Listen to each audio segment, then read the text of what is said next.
headspace that I'm in now is way better than what I was before, and that's the only thing that mattered to me.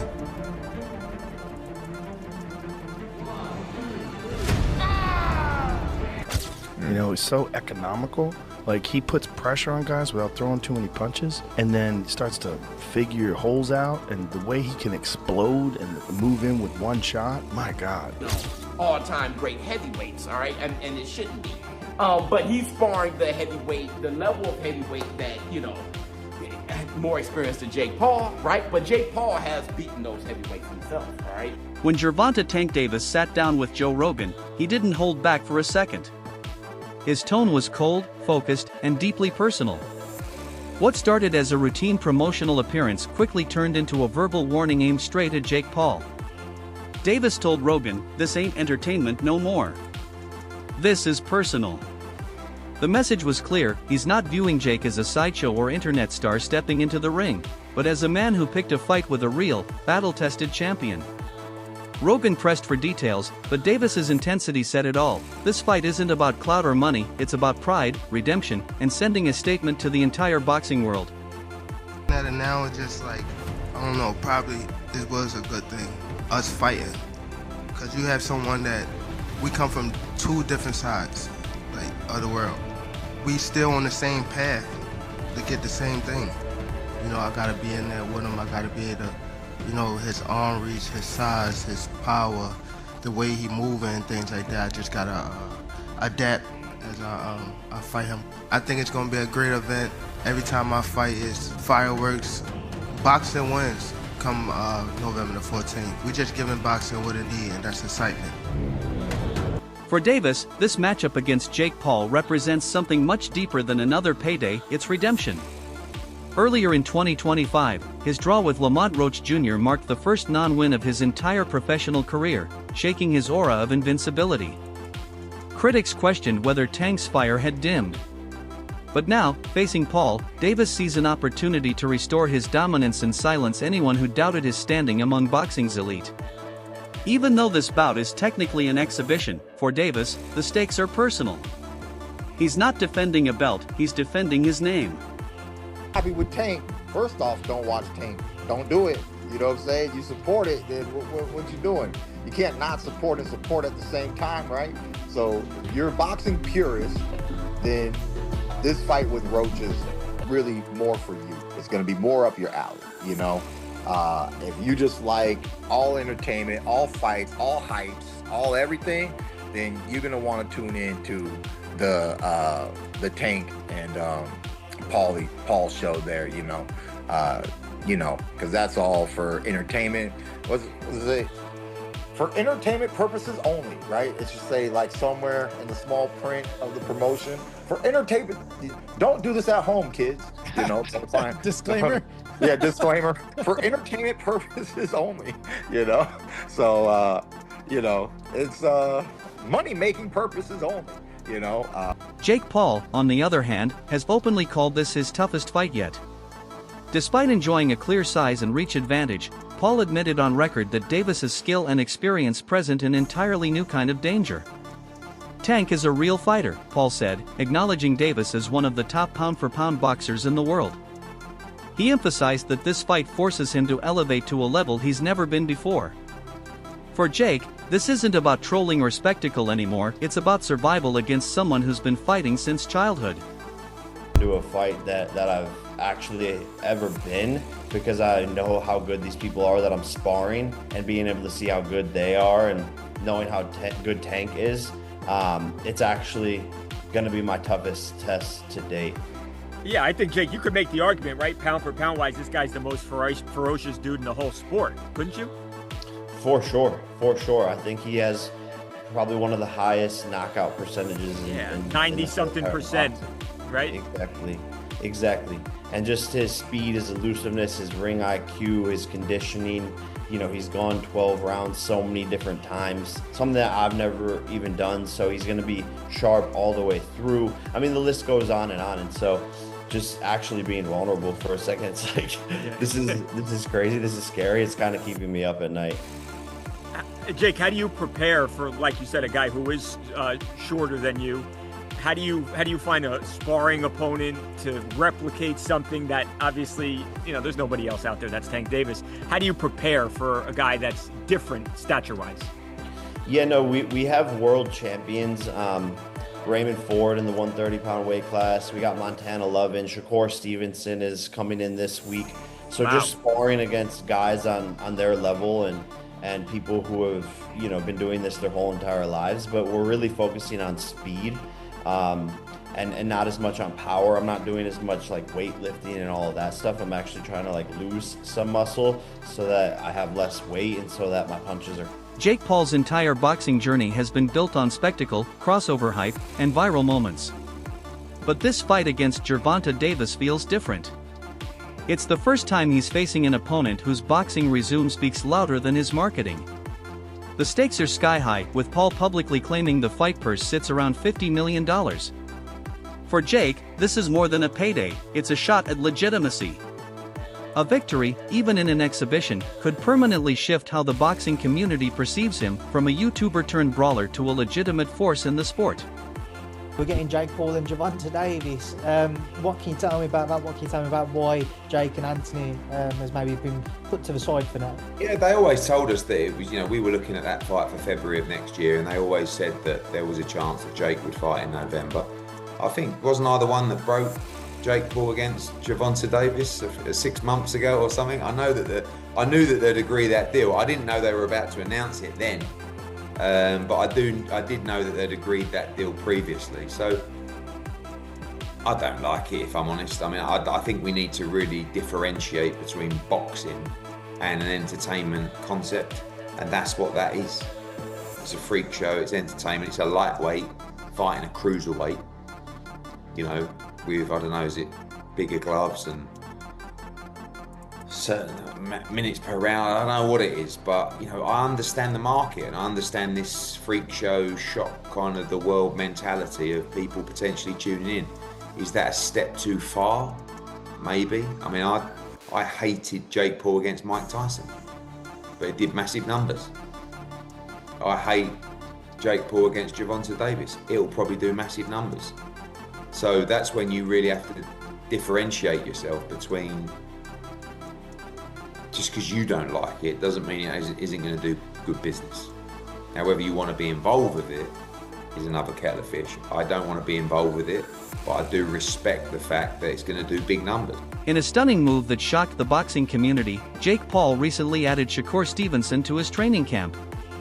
Stevenson, a 3-division world champion known for his elite defense and razor-sharp precision, brings technical brilliance that few can match. Reports suggest that Stevenson will be sparring with Paul and refining his timing, movement, and tactical decision-making, all crucial elements when facing someone as explosive as Davis.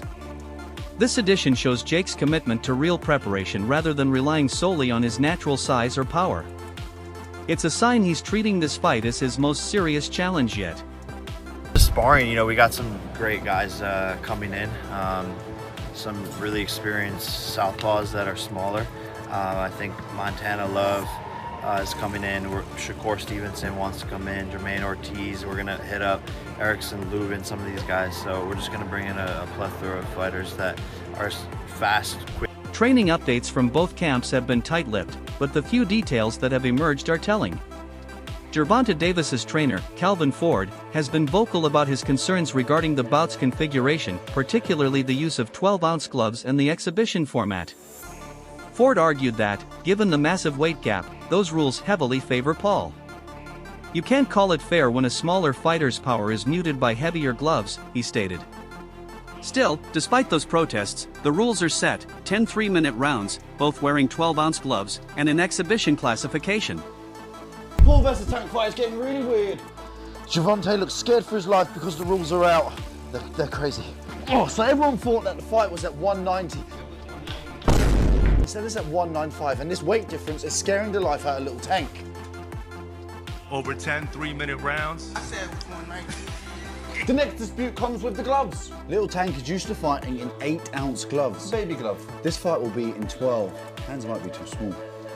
Oh, so Tank just fought in a 12 3-minute round fight against Roach. Yes, and now he's fighting in 10 3-minute rounds, which isn't too bad. Well done, Jake. Exhibition though, can he win? Yes, he can actually win. It will be overlooked by 3 sanctioned judges. So you can actually still win and knock him out. But here's the trick. It's body punches only. And there's a reason. That's because Tank said, look, this is a bit unfair. I don't want to punch up. I want to punch at my head height. Where does it fall? At Jake Paul's belly. Ooh. So apparently we've heard there's no knockdown rules, but aside from that, it's a pretty well-rounded fight. Oh yeah, and there's some drug testing involved. But Jake Paul for the win. My only concern is, you know, the gloves. You understand what I'm saying? Because we don't fight in 12-ounce gloves. We don't use 12-ounce gloves. That's training gloves, you know what I'm saying? I'm like, that's 2 pounds away from Jake. He fights in 10s. Tank fighting 8s, so he losing 4 ounces. So my thing is, I said, they said, put Tank in 8s, put him in 10s. That makes the fight more interesting. You know what I'm saying? And we'll go from there because I understand. And I brought that question up to one of his hounds. They was, no, we don't want to do no mixed match. It's supposed to be an expedition. What? You know, now y'all want the wins and the loss. You know what I'm saying? All these prescriptions, but you want to be great. Being great is really pushing the envelope. You know what I'm saying? You know, Tank don't really care, you know? So when I brought this up, he said, dang, facts. You know what I'm saying? So, again, you know, he can weigh the 10s and we weigh the 8s. Then we... Despite its exhibition label, the promotion for this event is being treated like a global spectacle. Netflix has reportedly secured exclusive streaming rights, and the promotional campaign is massive, complete with cinematic trailers and even a Grand Theft Auto-inspired fight poster that instantly went viral. The undercard, loaded with legitimate world title bouts, is designed to add credibility and legitimacy to the night, blurring the line between show business and true sport. It's boxing meets Hollywood, and fans can't look away. With fighters pretty much in their prime.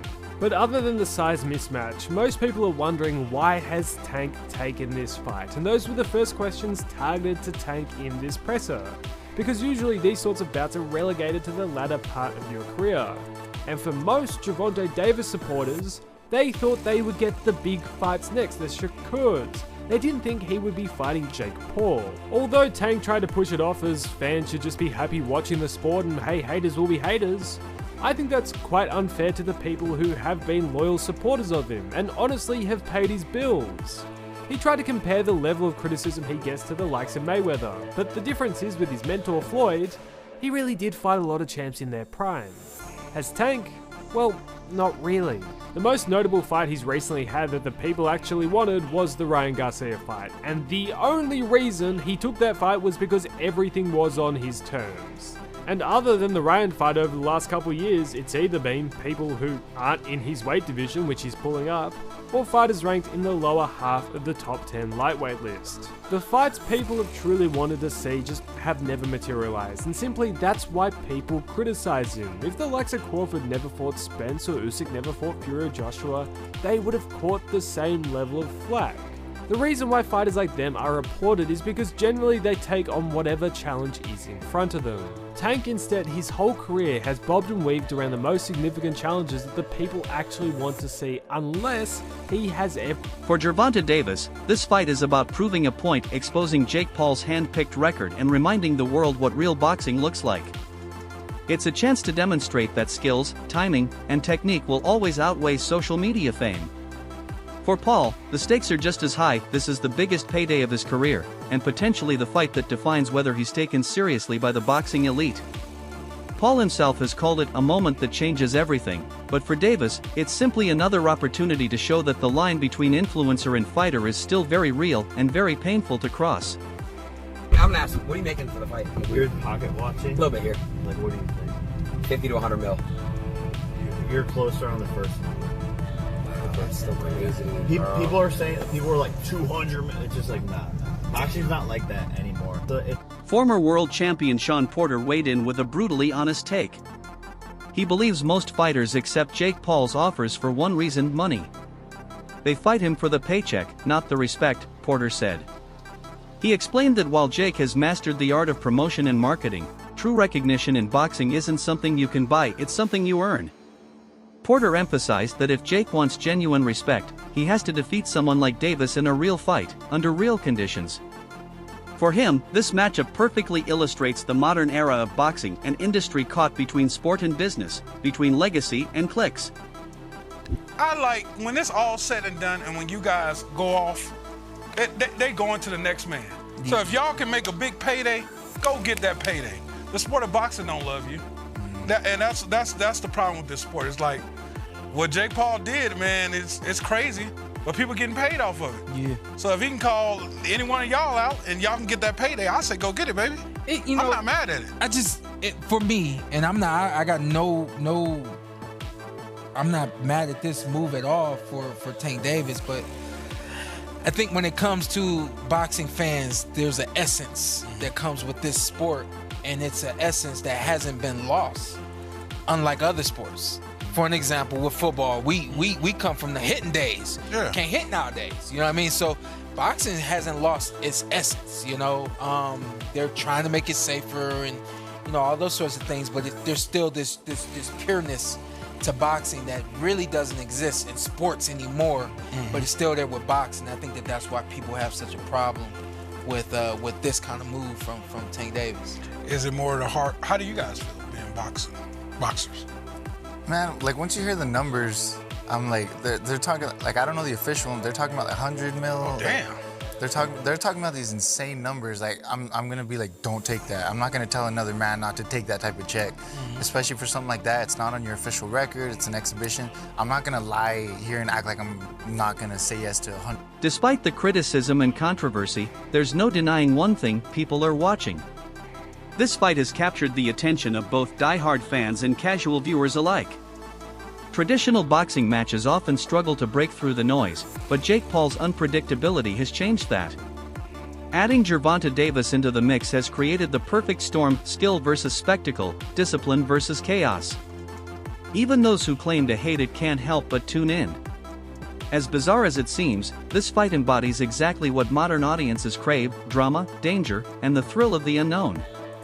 It's not a victory, unless he's landing the right jab, grab, breathe.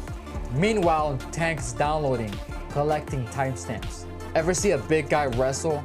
Yeah, those first few minutes looks like a forklift, but by minute 5, forklift meets a net. Can a forklift catch a fly?